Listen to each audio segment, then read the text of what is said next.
We cross live to our correspondent, Michael Penn in Tokyo. Michael, we mentioned some details briefly, but tell us more about what we know about this North Korean missile test so far. Well, of course, in all of these cases, essentially the militaries and the governments are looking at the data that they have from radar and trying to speculate what exactly it is that flew.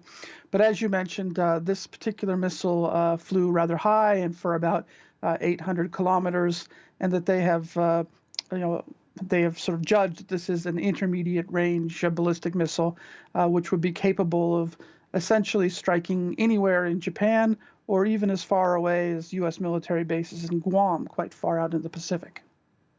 This is just North Korea's latest missile test this month. What have we been seeing recently?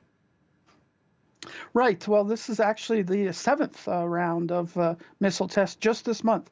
This we've seen flurries of missile tests before from North Korea in recent years, but this is certainly one of the biggest. We're not used to seeing sort of every couple of days a new story of a new missile, so there is something of a rush at the moment.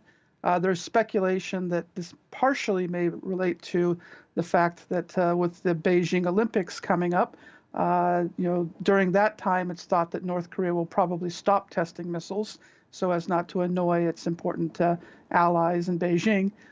So maybe they're trying to get a lot of these tests out of the way, before the Olympics start.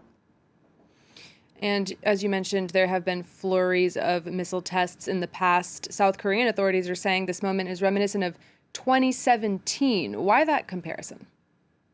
Yeah, 2017 was really kind of the high point or low point, depending on your perspective, of these sort of missile tests. But compared to 2017, this is actually not nearly as provocative. In 2017, what North Korea was doing was shooting missiles over the Japanese main islands into the Pacific Ocean. So that means it was flying over Japanese airspace and sometimes landing in Japanese waters. So compared to that, this is considerably less provocative. All right, Michael Penn, thank you for that update. Michael Penn reporting.